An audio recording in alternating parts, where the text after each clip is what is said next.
Friends, ಯಾರೆಲ್ಲ ಮಹಿಳೆಯರು pregnancy planning ಮಾಡ್ತಾ ಇದ್ದಾರೆ, ಮುಟ್ಟಿನ ಕೊನೆಯ ದಿನಗಳಲ್ಲಿ ಅಂದರೆ 7ರಿಂದ 10 ದಿನಗಳಲ್ಲಿ ಅವರಲ್ಲಿ ಇಂಪ್ಲಾಂಟೇಷನ್ ನಡೀತಾ ಇರುತ್ತೆ. ಫರ್ಟಿಲೈಸ್ ಆಗಿರುವಂತಹ ಒಂದು ಮೊಟ್ಟೆ, ಫಲೀಕರಣ ಆಗಿರುವಂತಹ ಒಂದು ಮೊಟ್ಟೆ, ಭ್ರೂಣ ಅಂತ ಏನು ಹೇಳ್ತೀವಿ, ಅದು ಮಹಿಳೆಯರ ಗರ್ಭಾಶಯಕ್ಕೆ ಹೋಗಿ ಅಂಟ್ಕೊಳ್ಳುವಂತಹ ಒಂದು ಪ್ರೋಸೆಸ್ ನಡೀತಾ ಇರುತ್ತೆ. ಇದಕ್ಕೆ ನಾವು ಇಂಪ್ಲಾಂಟೇಷನ್ ಅಂತ ಹೇಳ್ತೀವಿ. ಇದು ಯಾರೆಲ್ಲ ಮಹಿಳೆಯರು ಪ್ರೆಗ್ನೆನ್ಸಿ ಪ್ಲ್ಯಾನಿಂಗ್ ಮಾಡ್ತಾ ಇರ್ತಾರೆ ಅವರಿಗೆ ತುಂಬಾ ಇಂಪಾರ್ಟೆಂಟ್ ಡೇಸ್ ಅಂತಾನೆ ಹೇಳ್ಬೋದು. ಸೊ ಈ ಒಂದು ಕ್ರಿಯೆ ಮಹಿಳೆಯರಲ್ಲಿ ನಡೆಯುವಾಗ, ಇಂಪ್ಲಾಂಟೇಷನ್ ಪ್ರೋಸೆಸ್ ನಡೆಯುವಾಗ, ಅಳವಡಿಕೆಯ ಕ್ರಿಯೆ ನಡೆಯುವಾಗ ಮಹಿಳೆಯರಲ್ಲಿ ಏನೆಲ್ಲ ಸೂಚನೆಗಳು ಕಂಡುಬರುತ್ತೆ ಅನ್ನೋದನ್ನು ತಿಳ್ಕೊಳ್ಳೋದು ತುಂಬಾ ಇಂಪಾರ್ಟೆಂಟ್. ಯಾಕೆ ಅಂತ ಹೇಳಿದರೆ, ಕಪಲ್ಸ್ ಯಾವಾಗ ಪ್ರೆಗ್ನೆನ್ಸಿ ಪ್ಲ್ಯಾನಿಂಗ್ ಮಾಡ್ತಾರೋ ಅವರಿಗೆ ಆದಷ್ಟು ಬೇಗ ಈ ಬಾರಿ ನಮಗೆ ಪಾಸಿಟಿವ್ ರಿಸಲ್ಟ್ ಬರುತ್ತಾ ಇಲ್ವಾ ಅಂತ ತಿಳ್ಕೊಳ್ಳುವಂತಹ ಆತುರ ತುಂಬಾ ಜಾಸ್ತಿ ಪ್ರಮಾಣದಲ್ಲಿ ಇರುತ್ತೆ ಅಂತಾನೆ ಹೇಳ್ಬೋದು. ಫ್ರೆಂಡ್ಸ್, ಈ ಒಂದು ದಿನಗಳಲ್ಲಿ ಆದಷ್ಟು ಜಾಸ್ತಿ ಮಹಿಳೆಯರಲ್ಲಿ ಕಾಡುವಂತಹ 4 ಮುಖ್ಯವಾದ ಪ್ರಶ್ನೆಗಳಿಗೆ ಇವತ್ತಿನ ವಿಡಿಯೋದಲ್ಲಿ ಉತ್ತರನ ನೋಡೋಣ. ಯಾಕೆ ಅಂತ ಹೇಳಿದರೆ, ಹಲವಾರು ಮಹಿಳೆಯರಲ್ಲಿ ಇಂಪ್ಲಾಂಟೇಷನ್ ದಿನಗಳಲ್ಲಿ ಸಹಜವಾಗಿ ಈ ಪ್ರಶ್ನೆಗಳು ಕಾಡ್ತಾ ಇರುತ್ತೆ ಅಂತಾನೆ ಹೇಳ್ಬೋದು. ಸೊ ಯಾವೆಲ್ಲ ಪ್ರಶ್ನೆಗಳು, ಹಾಗೆ ಅದಕ್ಕೆ ಏನು ಪರಿಹಾರ, ಏನೆಲ್ಲ ಉತ್ತರ ಅನ್ನೋದನ್ನ ಡೀಟೇಲ್ ಆಗಿ ಇವತ್ತಿನ ವಿಡಿಯೋದಲ್ಲಿ ನೋಡೋಣ. ಮೊಟ್ಟ ಮೊದಲನೇದಾಗಿ ಒಂದು ಪ್ರಶ್ನೆ ಮಹಿಳೆಯರಲ್ಲಿ ಬರೋದು ಅಂತ ಹೇಳಿದ್ರೆ ಇಂಪ್ಲಾಂಟೇಷನ್ ಬ್ಲೀಡಿಂಗ್, ಇಂಪ್ಲಾಂಟೇಷನ್ ಸ್ಪಾಟಿಂಗ್ ಅಂತಾನು ಹೇಳ್ತೀವಿ. ಇದು ಎಲ್ಲ ಮಹಿಳೆಯರಲ್ಲೂ ಕಾಣಿಸ್ಕೊಳ್ಳುತ್ತಾ ಅನ್ನೋದನ್ನೇ ತುಂಬ ಜನ ಚಿಂತೆ ಮಾಡ್ತಾ ಇರ್ತಾರೆ. ಬಟ್ ಏನಂತ ಹೇಳಿದ್ರೆ ಫ್ರೆಂಡ್ಸ್, ಹಲವಾರು ಜನ ಮಹಿಳೆಯರಿಗೆ ಇಂಪ್ಲಾಂಟೇಷನ್ ಬ್ಲೀಡಿಂಗ್ ಆಗಲಿ, ಇಂಪ್ಲಾಂಟೇಷನ್ ಸ್ಪಾಟಿಂಗ್ ಆಗಲಿ ಕಾಣಿಸ್ಕೊಳ್ಳೋದಿಲ್ಲ. ಯಾಕೆಂತ ಹೇಳಿದರೆ, ಹಲವಾರು ಮಹಿಳೆಯರ ಒಂದು ದೇಹ ಹಲವಾರು ರೀತಿಯಲ್ಲಿ ಮಾಡಲ್ಪಟ್ಟಿದೆ ಅಂತಾನೆ ಹೇಳ್ಬೋದು. ಒಬ್ಬೊಬ್ಬರ ಒಂದು ಬಾಡಿ ಒಂದೊಂದು ರೀತಿ ಇರುತ್ತೆ. ಒಬ್ಬೊಬ್ಬರಿಗೆ ಇಂಪ್ಲಾಂಟೇಷನ್ ಸ್ಪಾಟಿಂಗ್, ಇಂಪ್ಲಾಂಟೇಷನ್ ಬ್ಲೀಡಿಂಗ್ ಕಾಣಿಸ್ಕೊಳ್ಳುತ್ತೆ. ಇನ್ ದಿ ಸೇಮ್ ವೇ ಒಬ್ಬೊಬ್ಬರಿಗೆ ಇಂಪ್ಲಾಂಟೇಷನ್ ಸ್ಪಾಟಿಂಗ್, ಬ್ಲೀಡಿಂಗ್ ಕಾಣಿಸ್ಕೊಳ್ಳೋದಿಲ್ಲ. ಸೊ ಇದು ತುಂಬಾ ಇಂಪಾರ್ಟೆಂಟ್ ಒಂದು ಕ್ವಶನ್ ಅಂತಾನೆ ಹೇಳ್ಬೋದು, ಮಹಿಳೆಯರಲ್ಲಿ ಕಾಣಿಸ್ಕೊಳ್ಳೋದು. ಸೊ ಇದು ಆದಷ್ಟು ಮಹಿಳೆಯರು ತಿಳ್ಕೊಂಡಿರಬೇಕು. ಎಲ್ಲ ಮಹಿಳೆಯರಲ್ಲೂ ಇದು ಕಾಣಿಸ್ಕೊಳ್ಳೋದಿಲ್ಲ ಅಂತಾನೆ ಹೇಳ್ಬೋದು. ಬಿಕಾಸ್ ಇದು ಒಂದು ಮೈಲ್ಡ್ ಸಿಂಪ್ಟಮ್ ಅಂತಾನೆ ಹೇಳ್ಬೋದು, ತುಂಬ ನಾಜೂಕಿನ ಒಂದು ಸಿಂಪ್ಟಮ್. ಸ್ವಲ್ಪ ಮಹಿಳೆಯರಿಗೆ ಇದು ಕಾಣಿಸ್ಕೊಳ್ಳುತ್ತೆ, ಇನ್ನೂ ಸ್ವಲ್ಪ ಮಹಿಳೆಯರು ಇದನ್ನು ಅಬ್ಸರ್ವ್ ಮಾಡೋಕ್ಕೆ ಸಾಧ್ಯ ಇಲ್ಲ. ಹಾಗಾದರೆ ನೀವು ಇಲ್ಲಿ ಕೇಳ್ಬೋದು, ಯಾವ ಸೂಚನೆಗಳು ಕಾಮನ್ ಆಗಿ ಕಾಣಿಸ್ಕೊಳ್ಳುತ್ತೆ ಇಂಪ್ಲಾಂಟೇಷನ್ ದಿನಗಳಲ್ಲಿ ಅಂತ ಹೇಳಿದ್ರೆ, ನಿಮಗೆ ಆದಷ್ಟು ಜಾಸ್ತಿ ಫೆಟೀಗ್ ಅಂತ ಹೇಳಿದರೆ ಸುಸ್ತು ಕಾಣಿಸ್ಕೊಳ್ಳೋದು ತುಂಬಾ ಸಹಜ ಎಲ್ಲ ಮಹಿಳೆಯರಲ್ಲೂ ಅಂತಲೇ ಹೇಳ್ಬೋದು. ಹೌದು ಫ್ರೆಂಡ್ಸ್, ಇಂಪ್ಲಾಂಟೇಷನ್ ದಿನಗಳಲ್ಲಿ ಮಹಿಳೆಯರಿಗೆ ಆದಷ್ಟು ಜಾಸ್ತಿ ಪ್ರಮಾಣದಲ್ಲಿ ಮೊದಲಿನ ಒಂದು ದಿನಗಳಿಗೆ ಕಂಪೇರ್ ಮಾಡಿದ್ರೆ ಈ ದಿನಗಳಲ್ಲಿ ಅವರಿಗೆ ತುಂಬ ಜಾಸ್ತಿ ಪ್ರಮಾಣದಲ್ಲಿ ಸುಸ್ತಾಗಿರುವಂಥ ಕಾಣಿಸ್ಕೊಳ್ಳುತ್ತೆ. ಹಾಗೆಯೇ ಯಾವಾಗಲೂ ಒಂದು ಜಾಸ್ತಿ ಪ್ರಮಾಣದಲ್ಲಿ ಎನರ್ಜೆಟಿಕ್ ಆಗಿ ಫೀಲ್ ಆಗೋದಿಲ್ಲ ಅಂತಲೇ ಹೇಳ್ಬೋದು. ಈ ಒಂದು ದಿನಗಳಲ್ಲಿ ಸ್ವಲ್ಪ ಕೆಲಸ ಮಾಡಿದ ತಕ್ಷಣ ಸುಸ್ತಿನ ಒಂದು ಅನುಭವನ ಅನುಭವಿಸ್ತಿರ್ತಾರೆ ಅಂತ ಹೇಳಿದ್ರೆ ಇಂಪ್ಲಾಂಟೇಷನ್ ಅವರಲ್ಲಿ ನಡೀತಾ ಇದೆ ಅಂತಾನೆ ಅರ್ಥ. ಸೆಕೆಂಡ್ ಕಾಮನ್ ಸಿಂಪ್ಟಮ್ ಅಂತ ಹೇಳಿದ್ರೆ ಹೊಟ್ಟೆಯಲ್ಲಿ ಸೆಳೆತ, ನೋವು, ಕ್ರ್ಯಾಂಪ್ಸ್ ಅಂತ ಹೇಳ್ತೀವಿ. ಹೌದು ಫ್ರೆಂಡ್ಸ್, ಇದು ಸಾಮಾನ್ಯವಾಗಿ ತುಂಬ ಜನ ಮಹಿಳೆಯರಲ್ಲಿ ಕಾಣಿಸ್ಕೊಳ್ಳುವಂತಹ ಒಂದು ಸೂಚನೆ ಅಂತಾನೆ ಹೇಳ್ಬೋದು, ಲಕ್ಷಣ ಅಂತಾನೆ ಹೇಳ್ಬೋದು. ಯಾಕೆ ಅಂತ ಹೇಳಿದ್ರೆ, ಫಲೀಕರಣ ಆಗಿರುವಂತಹ ಮೊಟ್ಟೆ, ಭ್ರೂಣ ಬಂದು ಮಹಿಳೆಯರ ಗರ್ಭಕೋಶದ ಗರ್ಭಪರದೆಗೆ ಅಂಟ್ಕೊಳ್ತಾ ಇರುತ್ತೆ. ಆವಾಗ ಗರ್ಭಾಶಯ ಅದಕ್ಕೆ ಪ್ರಿಪೇರ್ ಮಾಡ್ತಾ ಇರುತ್ತೆ. ಸ್ವಲ್ಪ ಜಾಸ್ತಿ ಪ್ರಮಾಣದಲ್ಲಿ ಅದು ಇನ್ಕ್ರೀಸ್ ಆಗ್ತಾ ಇರುತ್ತೆ, ಬೆಳವಣಿಗೆ ಆಗ್ತಾ ಇರುತ್ತೆ ಗರ್ಭಾಶಯ. ಸೊ ಆ ಒಂದು ಕಾರಣದಿಂದ ಗರ್ಭಾಶಯದಲ್ಲಿ ಸ್ವಲ್ಪ ಕಾಂಟ್ರಾಕ್ಷನ್ ಉಂಟಾಗುತ್ತೆ. ಸೊ ಆವಾಗ ನಿಮಗೆ ಅಲ್ಲಿ ನೋವು ಕಾಣಿಸ್ಕೊಳ್ಳುತ್ತೆ, ನಾಭಿ ಕೆಳಗಡೆ ನೋವು ಕಾಣಿಸ್ಕೊಳ್ಳುತ್ತೆ ಅಂತಾನೆ ಹೇಳ್ಬೋದು. ಇದು ಪೀರಿಯಡ್ಸ್ ದಿನಗಳಲ್ಲಿ ಬರುವಂತಹ ಪೇನ್ ರೀತಿನೇ ನಿಮಗೆ ಕಾಣಿಸ್ಕೊಂಡು, ಬಟ್ ಅಂಥ ಒಂದು ದೊಡ್ಡ ಪ್ರಮಾಣದಲ್ಲಿ ನಿಮಗೆ ಪೇನ್ ಬರೋದಿಲ್ಲ. ಸ್ವಲ್ಪ ಪ್ರಮಾಣದಲ್ಲಿ ನಿಮಗೆ ಕೆಳ ಹೊಟ್ಟೆಯಲ್ಲಿ ಇಂಪ್ಲಾಂಟೇಷನ್ ಕ್ರ್ಯಾಂಪ್ಸ್ ಅಂತಾನೆ ಹೇಳ್ತೀವಿ, ಈ ರೀತಿಯ ನೋವು ನಿಮಗೆ ಕಾಣಿಸ್ಕೊಳ್ಳೋದು ಸಹಜ ಅಂತಾನೆ ಹೇಳ್ಬೋದು. ಫ್ರೆಂಡ್ಸ್, ಮೂರನೆಯ ಒಂದು ಲಕ್ಷಣಕ್ಕೆ ಬಂದರೆ ನಿಮಗೆ ಸ್ತನಗಳಲ್ಲಿ ನೋವು ಕಾಣಿಸ್ಕೊಳ್ಳುತ್ತೆ. ಹಲವಾರು ಜನ ಮಹಿಳೆಯರಿಗೆ ಸ್ತನದಲ್ಲಿ ಅಂಥ ದೊಡ್ಡ ಪ್ರಮಾಣದಲ್ಲಿ ನೋವು ಕಾಣಿಸ್ಕೊಳ್ಳಿಲ್ಲ ಅಂದ್ರೂ ಅವರಲ್ಲಿ ಒಂದು ಸ್ತನಗಳ ಒಳಗಡೆ ಇರುವಂತಹ ನರಗಳಲ್ಲಿ ಅವರಿಗೆ ಬದಲಾವಣೆ ಕಾಣಿಸ್ಕೊಳ್ಳುತ್ತೆ. ಯಾಕೆಂತ ಹೇಳಿದರೆ, ಯಾವಾಗ ಅವರು ಪ್ರೆಗ್ನೆಂಟ್ ಆಗಲಿಕ್ಕೆ ಹೊರಟಿರ್ತಾರೋ ಅಲ್ಲಿರುವಂತಹ ಒಂದು ನರ್ವ್ಸ್ ಏನಿದೆ, ಇದು ಅವರ ಒಂದು ಹಾಲಿನ ಉತ್ಪಾದನೆಗೆ, ಮಗುವಿಗೆ ಬೇಕಾಗಿರುವಂತಹ ಹಾಲಿನ ಉತ್ಪಾದನೆಗೆ ರೆಡಿ ಆಗ್ತಾ ಇರುತ್ತೆ ಅಂತಾನೆ ಹೇಳ್ಬೋದು. ಸೊ ದಟ್ ಅವರಲ್ಲಿ ಸ್ತನಗಳಲ್ಲಿ ನೋವು ಕಾಣಿಸ್ಕೊಳ್ಳುತ್ತೆ ಅಂತಾನೆ ಹೇಳ್ಬೋದು.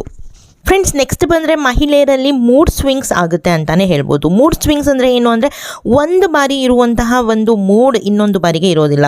ಸ್ವಲ್ಪ ಒಂದು ಸಮಯಕ್ಕೆ ಅವರು ಖುಷಿನ ಅನುಭವಿಸ್ತಾ ಇದ್ದರೆ, ಸ್ವಲ್ಪ ಪ್ರಮಾಣಕ್ಕೆ ಯಾರಾದರೂ ಏನಾದರೂ ಸ್ವಲ್ಪ ಅಂದ್ರೂ ತುಂಬಾ ದುಃಖ ಆಗುವಂಥದ್ದು, ತುಂಬಾ ಮನಸ್ಸಿಗೆ ನಾಟುವಂಥದ್ದು, ಇಂಥ ಒಂದು ಮೂಡ್ನ ಅವರು ಅನುಭವಿಸ್ತಿರ್ತಾರೆ ಅಂತಲೇ ಹೇಳ್ಬೋದು. ಸ್ಟೇಬಲ್ ಆಗಿ ಅವರ ಮೂಡ್ ಇರೋದಿಲ್ಲ, ಮೂಡ್ನಲ್ಲಿ ತುಂಬಾ ಚೇಂಜಸ್ ಆಗ್ತಾ ಇರುತ್ತೆ. ಅವರಿಗೇನು ಅರ್ಥ ಆಗ್ತಾ ಇರುತ್ತೆ ಯಾಕೆ ಈ ರೀತಿ ನಮಗೆ ಆಗ್ತಾ ಇದೆ ಅಂತ.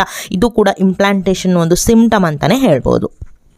ಫ್ರೆಂಡ್ಸ್, ನೆಕ್ಸ್ಟ್ ಬಂದರೆ ಇಂಪ್ಲಾಂಟೇಷನ್ ದಿನಗಳಲ್ಲಿ ಸ್ವಲ್ಪ ಮಹಿಳೆಯರಿಗೆ ಹಸಿವು ಜಾಸ್ತಿ ಆಗುತ್ತೆ, ಇನ್ನೂ ಸ್ವಲ್ಪ ಮಹಿಳೆಯರಿಗೆ ಹಸಿವು ಅನ್ನೋದು ಕಡಿಮೆ ಆಗುತ್ತೆ ಅಂತಲೇ ಹೇಳ್ಬೋದು. ಇದು ಬಾಡಿ ಟು ಬಾಡಿ ಒಂದು ವೇರಿಯೇಷನ್ ಕಾಣಿಸ್ಕೊಳ್ಳುತ್ತೆ ಅಂತಲೇ ಹೇಳ್ಬೋದು. ಹಲವಾರು ಜನ ಮಹಿಳೆಯರಿಗೆ ಇಲ್ಲಿ ತುಂಬಾ ಜಾಸ್ತಿ ಪ್ರಮಾಣದಲ್ಲಿ ಹಸಿವಾಗ್ತಿದೆ ಅಂತ ಹೇಳ್ತಾರೆ, ತುಂಬ ಜಾಸ್ತಿ ಪ್ರಮಾಣದಲ್ಲಿ ಆಹಾರ ಸೇವನೆ ಮಾಡೋದು. ಇನ್ನೂ ಕೆಲವು ಮಹಿಳೆಯರಿಗೆ ಆ ದಿನಗಳಲ್ಲಿ ಸುಸ್ತಾಗ್ತಾ ಇರುತ್ತೆ, ಯಾವುದೇ ಆಹಾರದ ಮೇಲೆ ಇಚ್ಛೆ ಆಗೋದಿಲ್ಲ. ಇದು ಕೂಡ ಒಂದು ಸಿಂಪ್ಟಮ್, ಲಕ್ಷಣ ಅಂತಲೇ ಹೇಳ್ಬೋದು ನಿಮ್ಮಲ್ಲಿ ಇಂಪ್ಲಾಂಟೇಷನ್ ಆಗ್ತಾ ಇದೆ ಅಂತ ಹೇಳಿದ್ರೆ.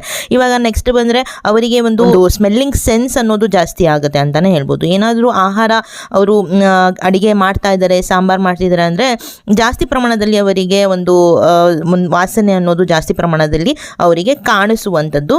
ಇದು ಕೂಡ ಇಂಪ್ಲಾಂಟೇಷನ್ ಒಂದು ಸಿಂಪ್ಟಮ್ ಅಂತಲೇ ಹೇಳ್ಬೋದು. ನಿಮ್ಮಲ್ಲಿ ಇಂಪ್ಲಾಂಟೇಷನ್ ನಡೀತಾ ಇದೆ, ಇಂಪ್ಲಾಂಟೇಷನ್ ಸಕ್ಸಸ್ ಆಗುವಂತಹ ಒಂದು ಸೂಚನೆ ಅಂತಲೇ ಹೇಳ್ಬೋದು.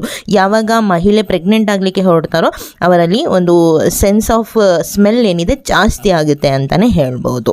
ಫ್ರೆಂಡ್ಸ್, ಇವಾಗ ಎರಡನೇ ಒಂದು ಪ್ರಶ್ನೆಗೆ ಬಂದರೆ ಇಂಪ್ಲಾಂಟೇಷನ್ ಬ್ಲೀಡಿಂಗ್, ಇಂಪ್ಲಾಂಟೇಷನ್ ಸ್ಪಾಟಿಂಗ್ ಆದರೆ ಎಷ್ಟು ದಿನಗಳ ನಂತರ ಆಗುತ್ತೆ ಅಂತ ತುಂಬ ಜನ ಮಹಿಳೆಯರಲ್ಲಿ ಕನ್ಫ್ಯೂಷನ್ ಇರುತ್ತೆ, ಡೌಟ್ ಇರುತ್ತೆ. ಫ್ರೆಂಡ್ಸ್, ಓವ್ಯುಲೇಷನ್ ಆದ ತಕ್ಷಣವೇ ನಿಮಗೆ ಇಂಪ್ಲಾಂಟೇಷನ್ ಸ್ಪಾಟಿಂಗ್, ಇಂಪ್ಲಾಂಟೇಷನ್ ಬ್ಲೀಡಿಂಗ್ ಆಗಬೇಕು ಅಂತ ಇಲ್ಲ. ಯಾಕೆಂತ ಹೇಳಿದರೆ ಈ ಒಂದು ಇಂಪ್ಲಾಂಟೇಷನ್ ಪ್ರೋಸೆಸ್ ನಡೀಲಿಕ್ಕೆ ಸತತವಾಗಿ 1 ವಾರದಿಂದ 10 ದಿನಗಳ ಕಾಲ ಬೇಕು ಅಂತಲೇ ಹೇಳ್ಬೋದು. ಓವ್ಯುಲೇಷನ್ ಅಂದರೆ ಅಂಡಾಣು ಬಿಡುಗಡೆ ಆದಾಗ ಮಹಿಳೆಯ ಒಂದು ಮೊಟ್ಟೆಯನ್ನು ಅವರ ಹಸ್ಬೆಂಡ್ನ ಸ್ಪರ್ಮ್ ಹೋಗಿ ಫೆಲೋಪಿಯನ್ ಟ್ಯೂಬಲ್ಲಿ ಕಾಂಟ್ಯಾಕ್ಟ್ ಆಗಬೇಕು, ಅಲ್ಲಿ ಅದು ಫರ್ಟಿಲೈಸ್ ಮಾಡಬೇಕು, ಫಲೀಕರಣ ಮಾಡಬೇಕು, ಮತ್ತು ಫೆಲೋಪಿಯನ್ ಟ್ಯೂಬಿಂದ ಬಂದು ಗರ್ಭಾಶಯದ ಒಂದು ಗರ್ಭಪರದೆಗೆ ಅಂಟ್ಕೋಬೇಕು. ಇದಕ್ಕೆ ಮಿನಿಮಮ್ 7ರಿಂದ ಒಂದು 10 ದಿನನಾದರೂ ಬೇಕು. ಸೊ ಓವ್ಯುಲೇಷನ್ ಆದ 1 ವಾರ ಅಥವಾ 10 ದಿನದ ನಂತರ ನಿಮಗೆ ನಾನು ಮೊದಲೇ ಹೇಳಿರುವಂತಹ ಒಂದು ಕ್ರ್ಯಾಂಪಿಂಗ್ಸ್ ಆಗಿರ್ಬೋದು, ಅಥವಾ ಸ್ತನಗಳಲ್ಲಿ ನಿಮಗೆ ಸೆಳೆತ ಆಗಿರ್ಬೋದು, ಅಥವಾ ಹಸಿವು ಅನ್ನೋದು ಜಾಸ್ತಿ ಅಥವಾ ಕಡಿಮೆ ಆಗ್ತದೆ, ಈ ಎಲ್ಲ ಸಿಂಪ್ಟಮ್ಸ್ಗಳು ನಿಮಗೆ ಕಾಣಿಸುತ್ತೆ.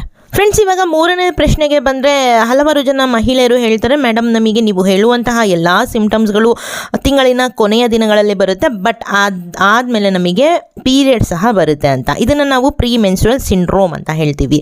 ಸೊ ಇದನ್ನು ಹಾಗೆ ಇಂಪ್ಲಾಂಟೇಷನ್ನ ನೀವು ಹೇಗೆ ತಿಳ್ಕೊಬಹುದು ಅನ್ನೋದನ್ನು ನೋಡೋದಾದರೆ, ಫ್ರೆಂಡ್ಸ್, ನಿಮಗೆ ಪ್ರೀ ಮೆನ್ಸ್ಟ್ರುಯಲ್ ಸಿಂಡ್ರೋಮ್ ಇದೆ ಹಾರ್ಮೋನಲ್ ಇಂಬ್ಯಾಲೆನ್ಸಿಂದ ಅಂತ ಹೇಳಿದರೆ ನಿಮಗೆ ಆಲ್ರೆಡಿ ಗೊತ್ತಿರುತ್ತೆ. ಪ್ರತಿ ತಿಂಗಳು ನೀವು ಅದರ ಒಂದು ಅನುಭವಿಸ್ತಾ ಇರ್ತೀರಾ. ಲೈಕ್ ಡಿಪ್ರೆಷನ್ ಆಗಿರ್ಬೋದು, ಅಥವಾ ಏನಾದರೂ ನಿಮಗೆ ತಿನ್ನುವಂತಹ ಒಂದು ಇಚ್ಛೆ ಆಗಿರ್ಬೋದು, ಲೈಕ್ ಸ್ವೀಟ್ಸ್ ಆಗಲಿ, ಅಥವಾ ನಿಮಗೆ ಕಾಫಿ, ಟೀ ಅಥವಾ ಬೇಕ್ರಿ ಫುಡ್ಸು, ಈ ರೀತಿಯ ಒಂದು ಆಹಾರನ ಸೇವನೆ ಮಾಡುವಂತಹ ಒಂದು ಕ್ರೇವಿಂಗ್ಸ್ ಅಂತ ನಾವೇನು ಹೇಳ್ತೀವಿ, ಇಚ್ಛೆ ಅಂತ ಏನು ಹೇಳ್ತೀವಿ, ಇದು ನಿಮಗೆ ಆಗ್ತಾ ಇರುತ್ತೆ PMS ಅಲ್ಲಿ, ಹಾರ್ಮೋನಲ್ ಇಂಬ್ಯಾಲೆನ್ಸ್ ಆಗಿದ್ದರೆ. ಅದಾದಮೇಲೆ ನಿಮಗೆ ನೆಗೆಟಿವ್ ಆಗಿ ಥಿಂಕ್ ಮಾಡುವಂಥದ್ದು, ಮೂಡ್ ಸ್ವಿಂಗ್ಸ್ ಆಗಿರ್ಬೋದು, ಅಥವಾ ಜಾಸ್ತಿ ಪ್ರಮಾಣದಲ್ಲಿ ಬ್ರೆಸ್ಟ್ ಟೆಂಡರ್ನೆಸ್ ಅಂತ ಹೇಳ್ತೀವಿ, ಸ್ತನಗಳಲ್ಲಿ ನೋವು, ಇದು ಜಾಸ್ತಿ ಪ್ರಮಾಣದಲ್ಲಿ ಕಾಣಿಸ್ಕೊಳ್ಳುತ್ತೆ. ಕೆಲವು ಮಹಿಳೆಯರಿಗೆ ನಾಸಿಯಾ ಆಗುತ್ತೆ, ಹಾಗೆಯೇ ಕೆಲವು ಬಾರಿ ವಾಮಿಟಿಂಗ್ ಕೂಡ ಆಗುತ್ತೆ. ಬಟ್ ನಿಮಗೆ ಪ್ರೆಗ್ನೆನ್ಸಿಯಲ್ಲಿ ಪಾಸಿಟಿವ್ ರಿಸಲ್ಟ್ ಬರಲಿಕ್ಕೆ ಹೊರಟಿದೆ, ಇಂಪ್ಲಾಂಟೇಷನ್ ಸಕ್ಸಸ್ಫುಲ್ ಆಗಿ ಆಗ್ತಿದೆ ಅಂದರೆ ನಿಮಗೆ ಯಾವುದೇ ಕಾರಣಕ್ಕೂ ನಿಮಗೆ ತುಂಬಾ ಜಾಸ್ತಿ ಪ್ರಮಾಣದಲ್ಲಿ ಡಿಪ್ರೆಷನ್ ಆಗಲ್ಲ, ತುಂಬಾ ಜಾಸ್ತಿ ಪ್ರಮಾಣದಲ್ಲಿ ನಿಮಗೆ ಫುಡ್ ಕ್ರೇವಿಂಗ್ಸ್ ಅನ್ನೋದು ಆಗೋದಿಲ್ಲ. ಹಾಗೆಯೇ ನಿಮಗೆ ವಾಂತಿ ಅಂತೂ ಬರೋದಿಲ್ಲ. ಯಾಕಂತ ಹೇಳಿದರೆ ಆ ಒಂದು ಸಮಯದಲ್ಲಿ ನಿಮಗೆ ಅಷ್ಟು ಜಾಸ್ತಿ ಪ್ರಮಾಣದಲ್ಲಿ ನಿಮಗೆ ಪ್ರೆಗ್ನೆನ್ಸಿ ಹಾರ್ಮೋನ್ಸ್ ಇರೋದಿಲ್ಲ. ಸೊ ನಿಮಗೆ ವಾಂತಿ ಬರೋ ರೀತಿ ಆಗುತ್ತೆ, ವಾಂತಿ ಬರೋದಿಲ್ಲ.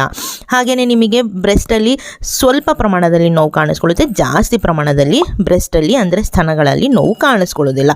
ಇದೆಲ್ಲನೂ ನಿಮಗೆ PMS ಹಾಗೆ ಇಂಪ್ಲಾಂಟೇಷನ್ ಸಕ್ಸಸ್ಫುಲ್ ಆಗ್ತಾ ಇರುವಂತಹ ಒಂದು ಡಿಫ್ರೆನ್ಸ್ ಅಂತಲೇ ಹೇಳ್ಬೋದು.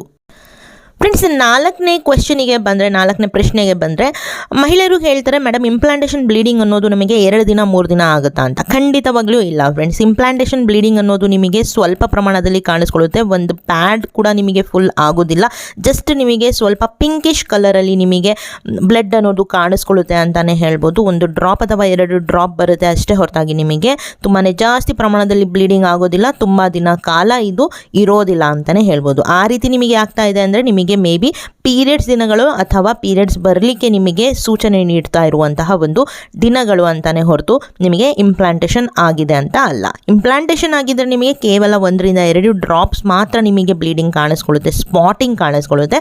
ಅದಾದಮೇಲೆ ಕಂಟಿನ್ಯೂಸ್ ಆಗಿ ನಿಮಗೆ ಬರೋದಿಲ್ಲ, ಸ್ಟಾಪ್ ಆಗಿಬಿಡುತ್ತೆ 1 ಅಥವಾ 2 ಡ್ರಾಪ್ ಬಂದು. ಸೊ ಇಷ್ಟೆಲ್ಲ ಪ್ರಶ್ನೆಗಳು ನಿಮ್ಮಲ್ಲಿ ಇದ್ದರೆ ಇವತ್ತಿನ ವಿಡಿಯೋದಲ್ಲಿ ಇದಕ್ಕೆ ಒಂದು ಸೊಲ್ಯೂಷನ್ನ ಅಂದರೆ ಉತ್ತರನ ಸಿಕ್ಕಿದೆ ಅನ್ನೋದನ್ನು ನಿಮಗೆ ಅನ್ನಿಸಿದ್ರೆ ಇವಾಗಲೇ ಒಂದು ಲೈಕ್ನ ಮಾಡಿ ಫ್ರೆಂಡ್ಸ್. ಯಾಕೆ ಅಂತ ಹೇಳಿದರೆ ನೀವು ಸಣ್ಣದಾಗಿ ಲೈಕ್ ಮಾಡಿದ್ರೆ ನಮಗೆ ತುಂಬ ದೊಡ್ಡದಾಗಿ ಮೋಟಿವೇಶನ್ ಸಿಗುತ್ತೆ.